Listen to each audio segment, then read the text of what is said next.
go straight to questions. Yeah, I'll give an opening statement. First of all, congratulations to Coach Cal and his team. I was very impressed with them on film coming in. I was very impressed. Followed Kentucky for a long time. This is my third time coaching here in this building. Of course, we played them a couple years back when I was at Ohio State as well. And the talent, I think, is very much the same as some of their other years where they've got a plethora of NBA talent. I think there's a different brand of basketball and commitment to playing a certain way with this team. So I do think there's a very obvious difference to me, and that shows up in their selfless play. They're really hard to guard, but now they're really hard to guard, and they play really selfless. And that ball moves. They're tremendous in transition and expose for anybody the way they're playing right now. I watched that Miami-Florida game from a couple weeks ago, and Miami-Florida is a top 10 team in the country, I believe, and they dismantled them. And I knew our margin for error was going to be very small today, but it's something that we can use. It's a great game for our program. It was great to be in this building, and it was a great atmosphere. I think it's something we can improve from and build on as we go along in the evolution of our program here. So congrats to them, and I tip the cap to Kentucky. Go ahead and start with questions first here at the front. Coach, can you give us a little insight of what Antonio Reeves was like before he made it to Kentucky as like a person and a player? Yeah, well, when I got there, Antonio was on his way into the portal. So I had a couple conversations. I would say this: I was very impressed with him as a young man. Had sat down, had a few conversations with him. It was obvious to me that he probably was going to be moving on, and very respectful. So I have no ill will. As the opposite of that, actually, I love the way he carries himself. I think he plays the right way, and I've seen real growth in his game from last year to this year. I think he's a gifted scorer, and I think he's playing his role really well here for their team. Ben? Ryan, watching them on film and then seeing them in person, what is it that makes them so tough to stop, especially off the dribble in the half court? Yeah, elite speed and quickness. You see that on film, and when you look at their stats, you see they're fourth in the country in three-point percentage. So what's the natural thing to do for a defense? And a scouting report coming in, I watched North Carolina, stay home. Well, that opens up driving lanes for guys. And when we play them, they're going to have superior length and athleticism. They just are. And so we couldn't go with that same formula. I thought we had to do a really near flawless job of keeping our guys in front, but also showing them bodies and appearing to be in gaps, but honoring their ability to shoot the ball too. So they're a hard guard. They're a really hard guard because of their elite speed and athleticism. And then Reed Sheppard is the real deal, man. Yeah, he's the real deal. And I think he to me, he separates them from maybe some other years past where they didn't have a guy like Reed Sheppard, and they do with all the talent around him. So I was very impressed with them, and they're going to be hard for anybody to guard. Green sweatshirt right here in the middle, Josh. Coach, 23% from three tonight. While the shots weren't falling, were you happy with the shot selection? No, I wasn't, to be honest with you. That's one of my disappointments from tonight was shot selection hadn't been a real problem for us.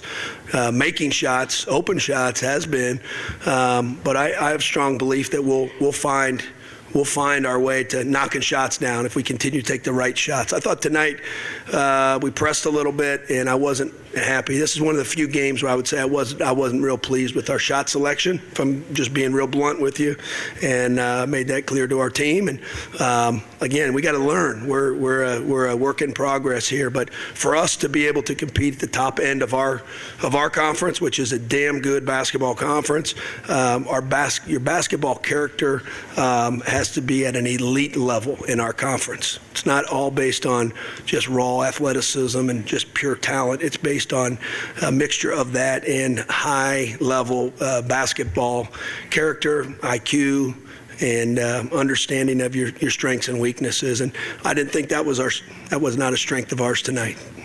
question right here. Student athletes available. Yeah, Coach, you talked about being here for the third time, and you compare it now to then. Yeah. Have you noticed anything special about the way Cal coaches now versus the other two times you've been here? Well, I think he's a real, I admire him a lot. I think he's the perfect coach for the University of Kentucky. I do. And I think this is the perfect place for him for a variety of reasons. He embraces so much of what this job requires. This job requires more than most other jobs in a variety of ways. And, I came from Ohio State, and I know the guy I worked for had great respect for him. We've gone against him over the years. I think this is my fourth time because we coached against him when he was at Memphis as well. He's evolved. I think he changes with his team and his talent. They play different ways based on their talent, which is what I think great coaches do. And his level of talent has remained fairly similar over the years. Elite. The makeup of his team maybe has been different from year to year. And I see a different team this year, to be honest with you. I've followed them from afar for a long time, and I see a different team. These assists that they're getting, these assist numbers that they're getting are ridiculous. And when you get elite level talent, top 5, top 10 type of players, usually those guys are more concerned about themselves. I don't see that this year. I don't. And that's going to make them really, really tough to beat throughout the season. So I see a lot of room for growth in them too, to be honest with you, especially out of some of their big guys. Right here in the front. Miles, with the big stat line tonight, are there positive takeaways you can take from this game, or how do you kind of reflect on the loss? I guess, one of the big things, I guess. Nope, my bad. Yep, my bad. Yep. Sorry, good one. I guess just one of the biggest things is just, like you said, just having good effort, trying to play hard. I'm definitely not like a moral victory type of person. There's definitely stuff we need to work on. I think that some of the biggest things that Coach touched on, transition, I think is where it really kind of separated, and then just shot selection. I think across the board on all the other stats, I think we were pretty solid. Rebounding, turnover. We won the rebounding matchup, only 8 turnovers today. So yeah, I'd say probably shot selection and transition defense is probably the 2 biggest things that we need to work on. So just a lot is to go back to the lab and just continue to touch up on those things. This is a question for the coaches and the players. Your next game against Drake is on national television. How do playing in environments like Rupp Arena prepare you for games like those? Yeah, I think it's great for us, to get the chance to play on this type of stage. It's unbelievable. You go out there and there's 20,000 fans. It's something that you don't get often. But like Coach touched on, we're going back to start league play in a really good league. And I think to play in those hostile environments, get that experience, it's only going to benefit us. So like we said, we have to take what we've learned from tonight and go and try and beat a really, really good team on Tuesday. But there's nothing but great things that we can take from playing a top 10 team.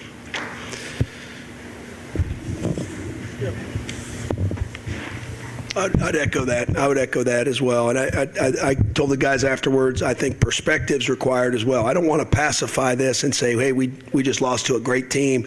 Let's write it off. I don't want to do that. But I think some perspective is necessary for a program like ours when you play a team like this. Had we beaten them, it doesn't mean we're a top 5 or top 10 team in the country.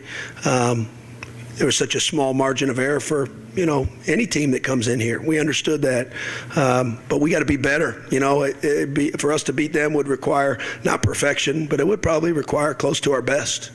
And we didn't have that tonight. We got to learn from that, and we got to apply that to what we're trying to do here moving forward. And we're trying to turn our program into a championship caliber program in our league and sustain that for years to come. So games like this can really help us, if not only in the moment, I think moving forward later this year and next year.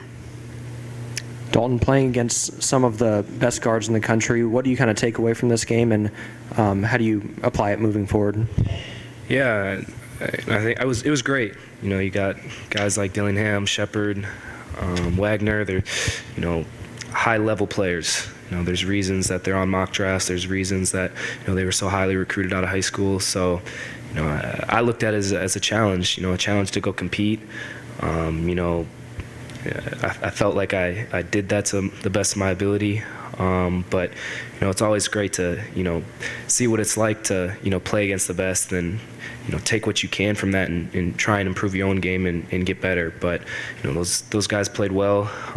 It was a good experience for me. And like I said, now we just got to, continue to try and get better and improve our own stuff.